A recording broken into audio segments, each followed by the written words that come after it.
If your Toshiba WT series tablet is affected by blue screen of death errors, this guide walks through proven troubleshooting methods to identify the cause and fix Windows blue screen of death issues. So while you're performing updates, you're getting an IRQR not less or equal message, K-mode exception not handled, kernel data in page error, a lot of errors pertain to this problem, and we're going to go ahead and jump into what should hopefully be a pretty straightforward process, guys, and we're going to go ahead and jump right into it.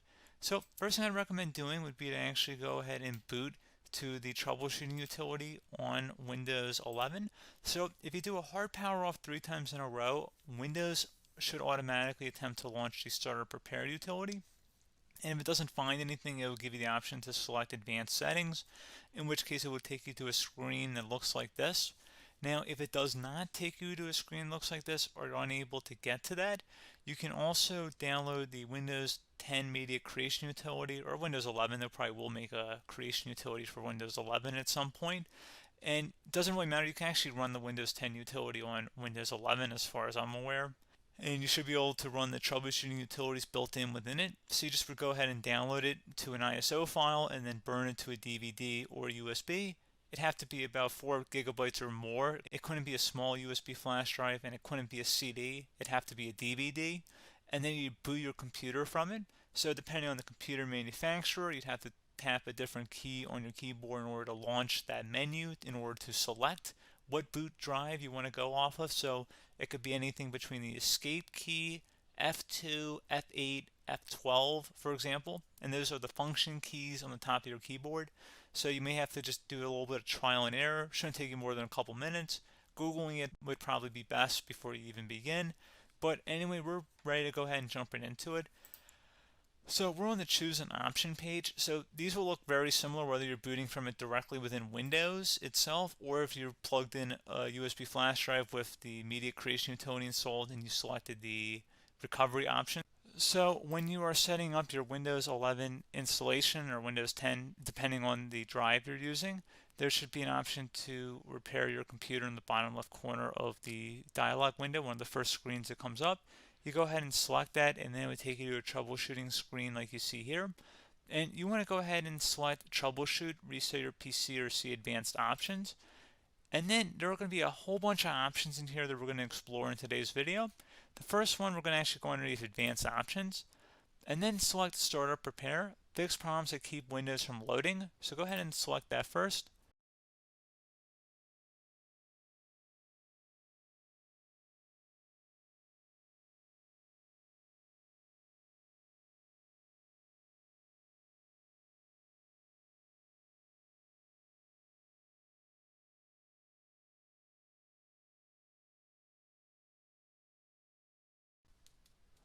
Okay, so you can see it cannot repair our PC. That was our first option we could try. Something else, if we go back into advanced options here and then select troubleshoot, we're going to go underneath advanced options again. You can go ahead and actually access safe mode by selecting startup settings. And then if you select the restart button, you have the option on the screen select safe mode with networking, which will give you a key on the screen. It'll tell you which key to press to enter that. I believe it's the F7 key. It'll do that for you. I'm not going to go over that in today's tutorial because I don't really want to go into safe mode, but you're more than welcome to attempt that by going into here and then selecting restart. Again, it'll launch another screen. It'll say what key do you want to press, and it'll give you like 7 or 8 different options, and you want to select safe mode with networking. There's also an option for a command prompt too, but that's going to be something we're going to cover later in this video, and we don't even have to go through that in order to access it. So that's why I'm not going to really push for that, because unless you know exactly what's causing the problem, you probably don't need to go into safe mode. Unless you're trying to recover files, in which case then you definitely can go into safe mode, but we're trying to actually recover our computer here. So I hope that makes sense. Something else we can also try here as well would be to uninstall updates, remove recently installed quality or feature updates from Windows. So if you go ahead and select that, you can uninstall the latest quality updates, which generally is the more day-to-day updates. Feature updates are the less regularly released ones, like the big ones. I would equate it to service packs in like Windows 7 and Windows Vista and Windows XP. So larger updates that occur once or twice a year at most. And the quality updates are more just a regular update. So Probably obviously depend, it'll take longer if you're going to try and uninstall the latest feature update versus quality update, and maybe you don't need to go back that far. So just giving you guys a couple pointers with that. Something else you can also look at here, and we're going to jump into the command prompt in a little bit, but you can select system restore, which will use a restore point recorded on your PC to restore Windows. And this is something I would highly recommend here, guys. So select next. Assuming you have a restore point saved on your computer, you go ahead and select the most recently created one, and you'll select next, and then you'll select the drive. You shouldn't actually have to select the drive. You can scan for affected programs, but we're going to keep it all default here, and then we're going to select finish. So once started, system restore cannot be interrupted. Do you want to continue? I think we're going to select yes. I don't think we have anything better to do on our computer right now, so just give it a moment here to initialize. It will take a couple minutes to run, obviously depending on how large your hard drive is and how much is saved on the system restore point. So just give it a couple minutes here.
Okay, so you can see system restore completed successfully. The system has been restored. Your documents have not been affected. Click the restart button to restart your computer. Go ahead and select restart.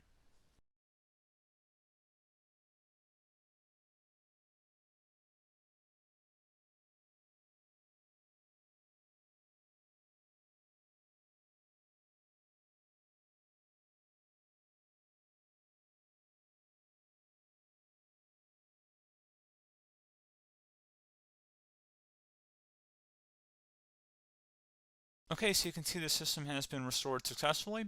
We're going to go over a couple different methods in addition to that if that did not work. So I'm just going to pause the video and we're going to start back on the recovery screen that we started with. Okay, so a couple other things we can try here too. If you go back into troubleshoot, you can select reset your PC, while you choose to keep or remove your personal files and then reinstalls Windows.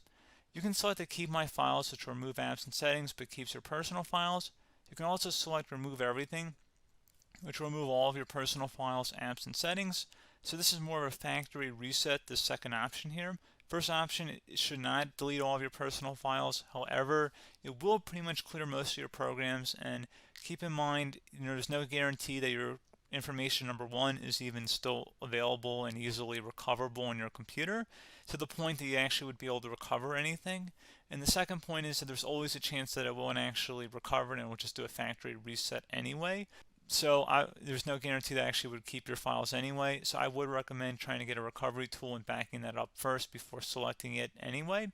But again, those are a couple of different options. And then something else you can try here if you go back to the choose an option. Another option, if you go underneath choose an option and select troubleshoot, advanced options, and now select where it says command prompt. Okay, so the first thing we should do is type our main hard drive here. In most cases, it should be the C drive. So you just do a C colon and then hit enter on your keyboard. So once you're underneath the C drive, we're going to type in dir and then hit enter on your keyboard. It should have program files, users, and Windows all in there. That's how you know you're in the right directory.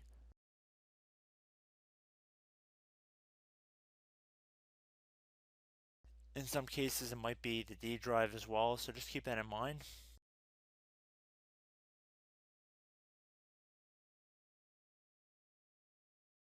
Next thing we're going to do is type in cd space / Windows / system32 / config, and then you're going to hit enter on your keyboard.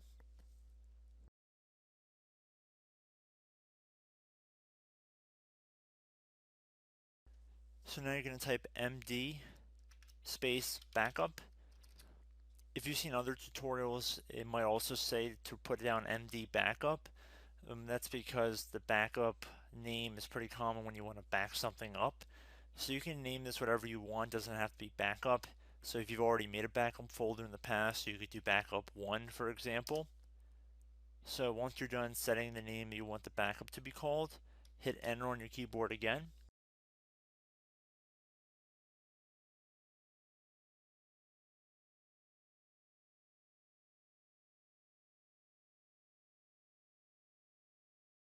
At this point you want to type copy, C-O-P-Y, space, then you want to do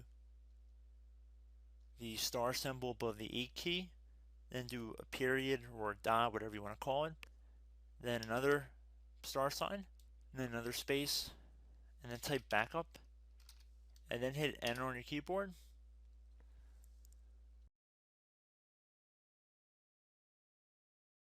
Now you want to type cd reg back, REGBACK, and then hit enter on your keyboard. So now that we are under the reg back, so now you want to type dir again, and then hit enter.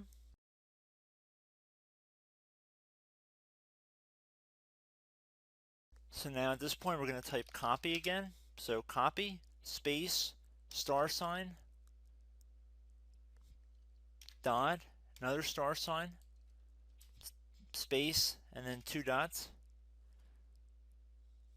So we're going to type copy, space, star sign, dot, sign, star sign,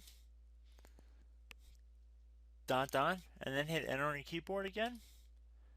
So for overwrite, you want to overwrite all. So type A on your keyboard, so capital A, and then hit enter on your keyboard.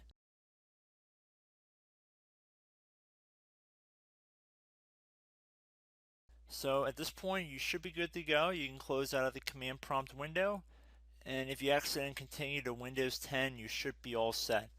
So I hope one of these 3 or 4 different methods we went through in this tutorial helped you guys out. Again, I'm not sure if you guys heard me earlier, but try to go back into your safe mode if possible and uninstall any programs you know might be conflicting with the Windows startup if you can get into safe mode. So just keep that in mind. Something very simple like that could be blocking up everything. So again, I hope this tutorial helped you guys out, and I will catch you in the next tutorial. Goodbye.